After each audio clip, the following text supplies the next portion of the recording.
Alright,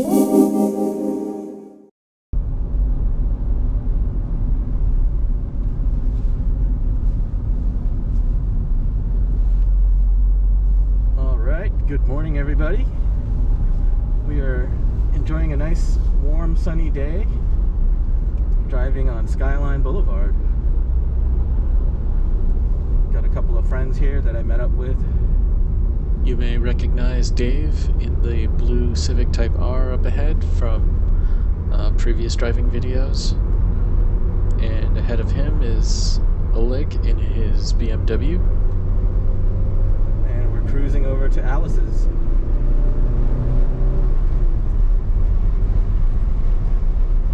And running behind me is my other friend Dima in his Mazda 3.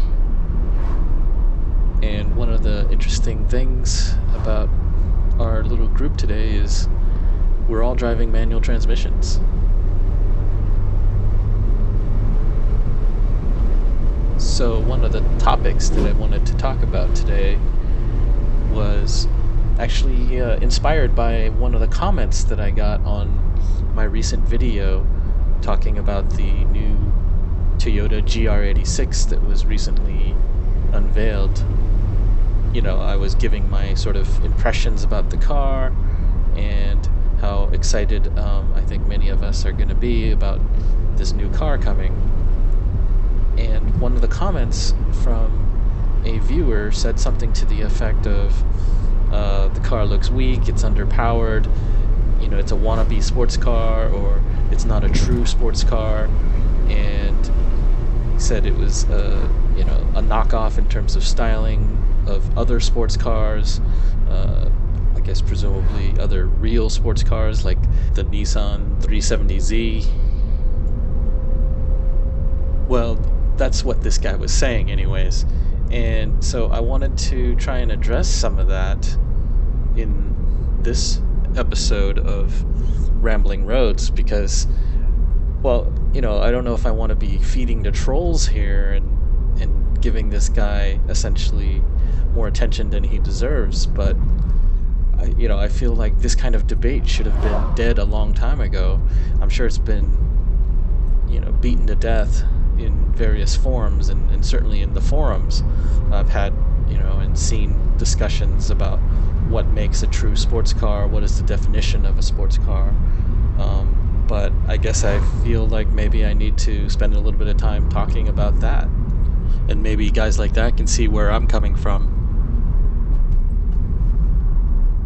So I think you can look up the definition of a sports car on the web or in a dictionary, and you'll get many different answers. But what, in my mind, a sports car typically would be a car that's oriented towards performance. And performance can mean a lot of different things. It can mean lots of horsepower, it could mean good acceleration, it could be good power to weight ratio that gets you that acceleration, not necessarily a lot of horsepower, but if you have low weight and even with a relatively weak engine, you can have good performance. Another aspect of a sports car or a good sports car would be, you know, good handling, sharp handling, the agility to tackle the kinds of curves like these roads that we're driving today. And I think one last criteria that I think would be really important for a sports car is that it has to be fun to drive. Those are sort of the key characteristics that I think of when I think of a sports car. And it looks like we're pulling over a little bit just to maybe wait out some of the slower traffic that is ahead of us.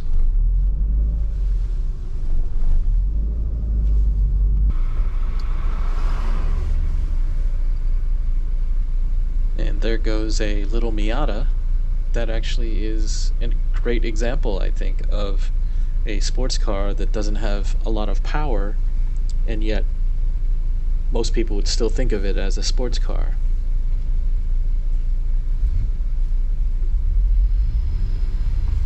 looks like we're rolling out again.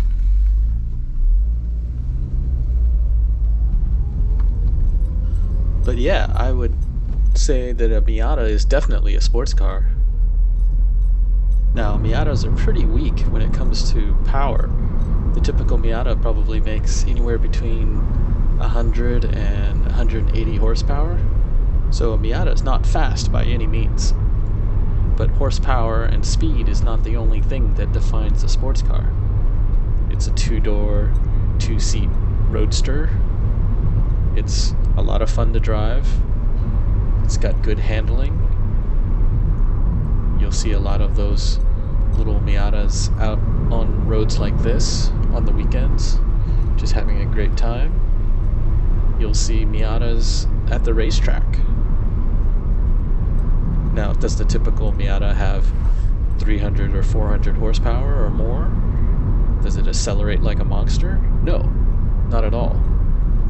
Miatas are probably one of the slower cars that you'll find in the sports car realm and at the racetrack. But I think most people will not deny that the Miata is a sports car. In fact, it's one of the most popular, best-selling sports cars in the history of the automobile. As a point of history, the Miata was inspired by some of the classic British sports cars from the 50s or 60s. It follows the same kind of formula. It's fairly low-powered but economical engine, a small, lightweight, two-seater roadster that is engineered to give you a fun-to-drive experience. And I guess what I'm trying to say is I don't think that horsepower should be the only determining factor in what makes a car a sports car. You could have a 500 horsepower truck, but it might not be very exciting or very entertaining to drive it. And on the other hand, you could have a little British MG Roadster that barely makes 100 horsepower, but super thrilling to drive.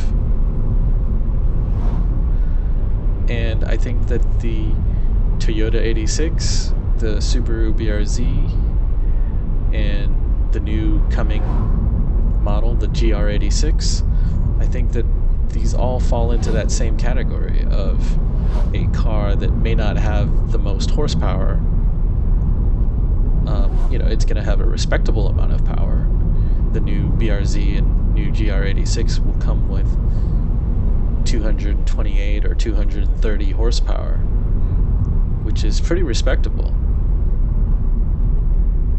In fact, back when Subaru unveiled the new design for the next generation BRZ, and I did a video about that, taking a first look at it, I presented a chart that I called the Mo Power Table, where I compared the power to weight ratio of the new BRZ against a couple of other performance cars or sports cars, including the Miata and the GR Supra with the 2-liter turbo that Toyota currently offers. And that makes 255 horsepower, but it has a weight of over 3,000 pounds, almost 3,200 pounds.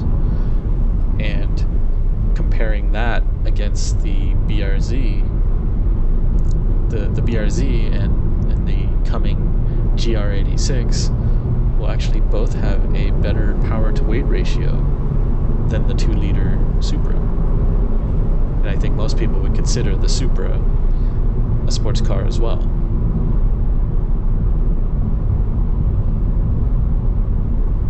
So let's think of some examples of what you would think of as a typical sports car. I think a Porsche 911 comes to mind as sort of the prototypical sports car. And maybe the Chevy Corvette. Now both of these cars, at least in their current form, are pretty powerful cars. I think even the most basic Porsche 911 today comes with over 300 horsepower. The Corvette C8 in its base form comes with, I think, 495 horsepower, almost 500 horsepower. And the GR Supra in the 2-liter engine form, it has 255 horsepower. With the 3-liter engine, it makes 382 horsepower. But something interesting to note about both the Supra and the Corvette is that in their current generation, they are only available with automatic transmissions. No manual transmission available at all.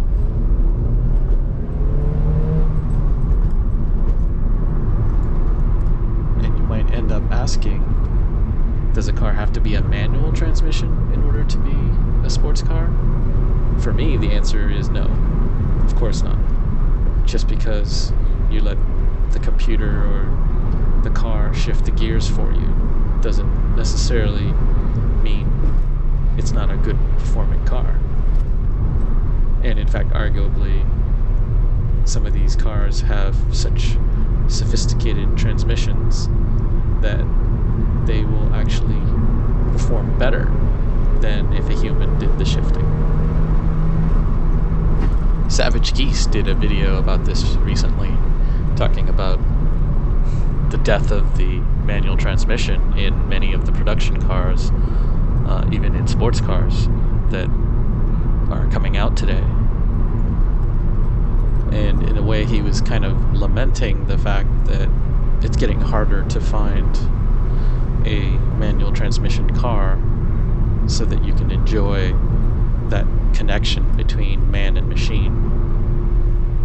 But it's sort of a trade-off, because you're getting better performance out of a computer shift, but you're taking some of the enjoyment out. So in the end, if you look at a car like the Alpha 4C or the Toyota GR Supra, the Corvette C8, these are all sports cars that don't come with manual transmission anymore. Does that make them less of a sports car? Well, let me put it this way. You can decide that that's not the right sports car for you, and that you require a manual transmission. So you wouldn't spend your hard-earned dollars buying that particular car. But I don't think you can dismiss it and say, oh, those aren't real sports cars. There are going to be plenty of other people who want to drive a sports car, would really enjoy driving in the mountains or at the racetrack, but for whatever reason, they don't want to drive a manual, or they can't drive a manual. I don't think you can discount those people. And I don't think car makers can discount those people. In fact, I don't know if this stat is correct, but Savage Geese mentioned that maybe only 7% of people buy manual transmissions in brand new cars these days.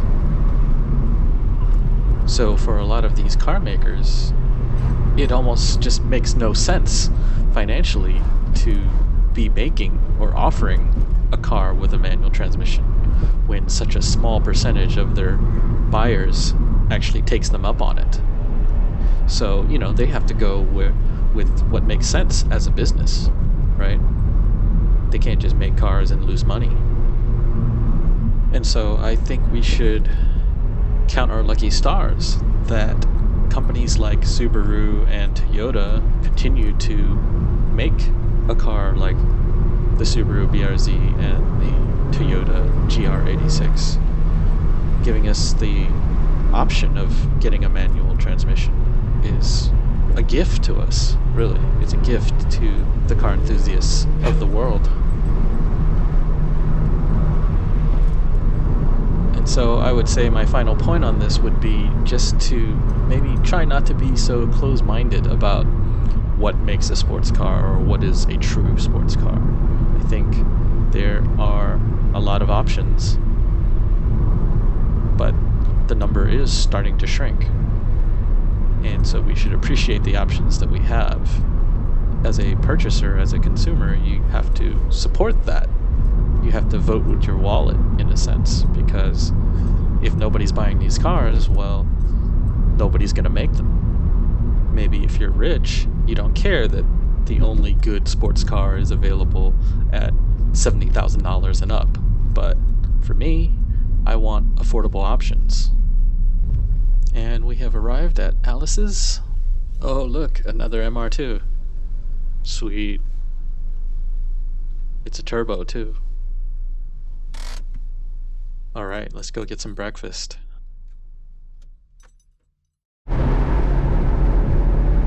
Okay, after a nice bite to eat at Alice's restaurant, we are headed back out on the road.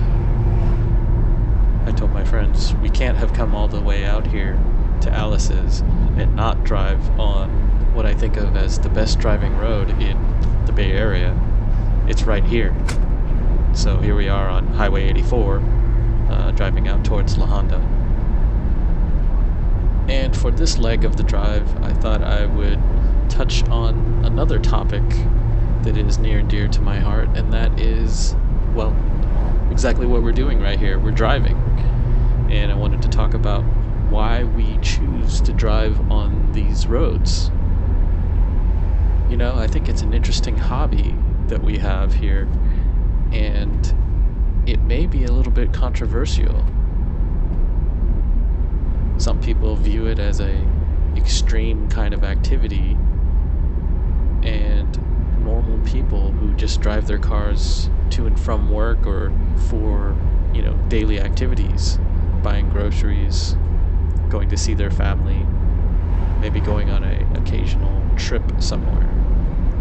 But they're gonna ask, why do you drive on a weekend going nowhere? In some instances, just driving out aimlessly, it seems, for several hours and then coming back home. Isn't that wasteful? Isn't that bad for the environment? You're burning gas, creating carbon emissions from your exhaust for no particular reason other than to just go out and drive. Well, I don't know if I have a really good reason or explanation for why we do what we do. I would say it's a passion of ours. It's a hobby, like many other hobbies. Why do people ride bicycles or ride motorcycles? No, I was just joking, because I think people who ride motorcycles are basically in the same boat as we are, in the sense that they're not necessarily doing something that is productive or beneficial to society when they ride around on their motorcycles. And you could say the same about us driving around in our sports cars.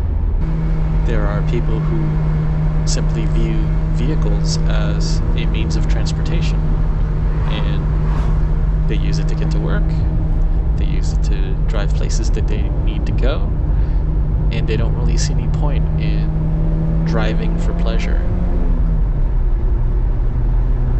Now, at this point, I'm going to lay out kind of what I think of as a spectrum of driving activity. And what we're talking about here is just driving on public streets, roads like this. And in my mind, this spectrum kind of covers a range of driving activities that on one end you would think of as fairly tame, fairly acceptable to general society, does minimal harm.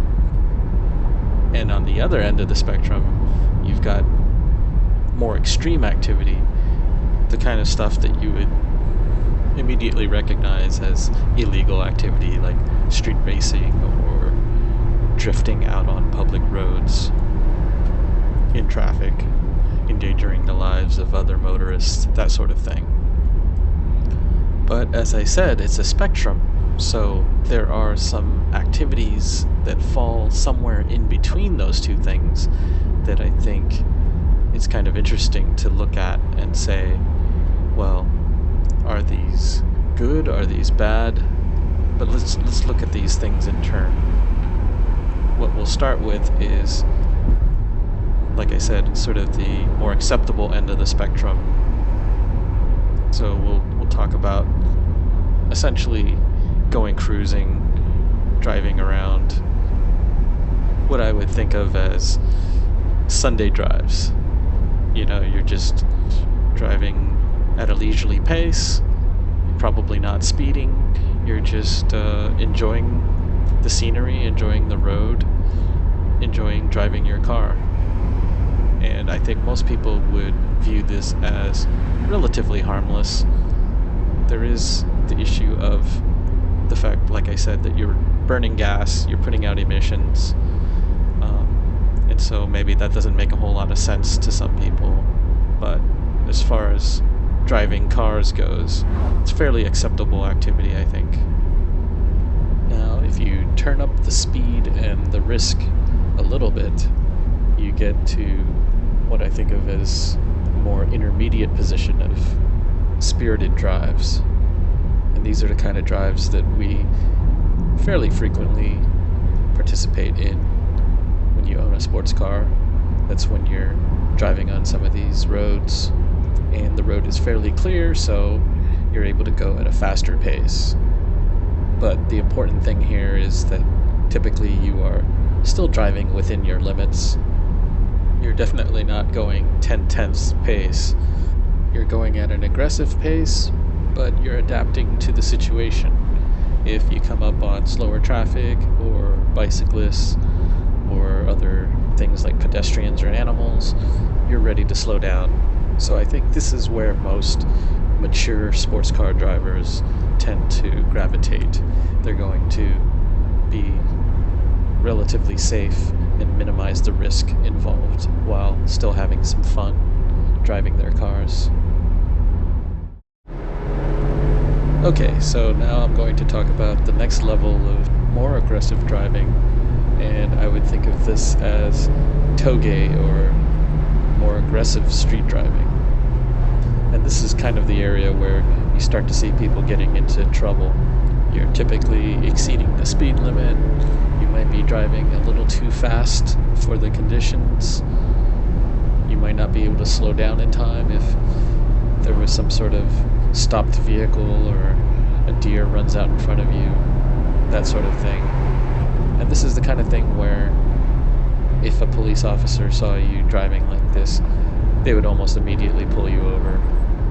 So I would characterize this as highly risky behavior, and not really something that I would condone or recommend. This is the kind of behavior that you get from people who are immature or inexperienced, trying to show off, maybe watched a few too many Fast and Furious movies or Initial D, and they're trying to, prove themselves in some way or do things for irrational reasons. It's actually not a good idea to drive like this because of the risk, and I think more mature drivers over time with experience learn that, maybe learning this the hard way, but they learn to avoid this kind of aggression on public streets. Now, one way that people who do this kind of driving might be able to mitigate the risk, at least to other members of the public, is to do this kind of driving at night, for instance. Just very Initial D style, right? You go out to some deserted mountain road and it's just you and your friends or other people who are similarly minded, and the thinking is if it's late enough at night, there's not going to be any normal people out there. Everybody that's out there is out there to do the same things, and so arguably that is taking some of the risk away. It's still risky behavior for yourself, but at least it's something that you are in control of to some degree, and in theory you're not unnecessarily endangering innocent people. It's still a bad idea. You could seriously injure yourself or someone else, and I think most people who do this kind of activity don't really think about the consequences until it's too late. And actually been there. I've done this kind of activity myself.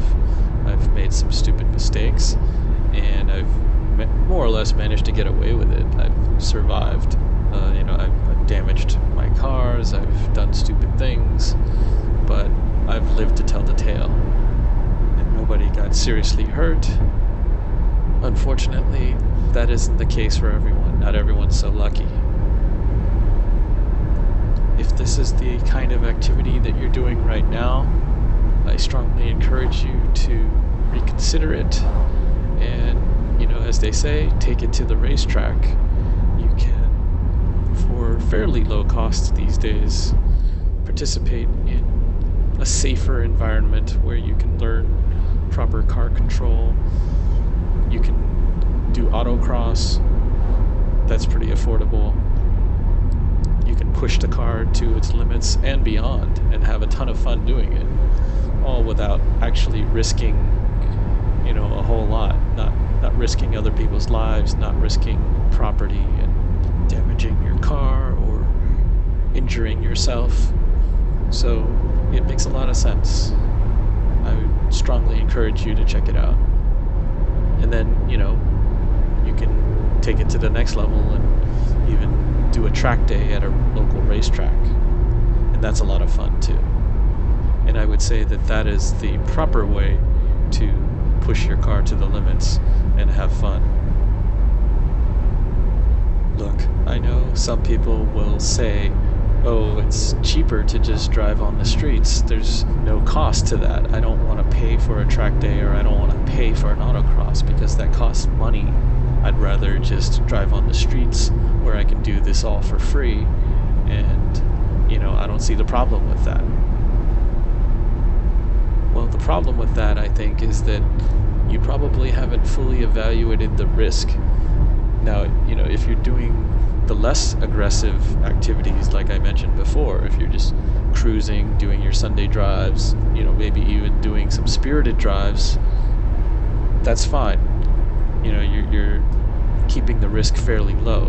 But when you start venturing into the riskier behavior, like toge and street racing, that's where you're really turning up the risk dial to unacceptable levels.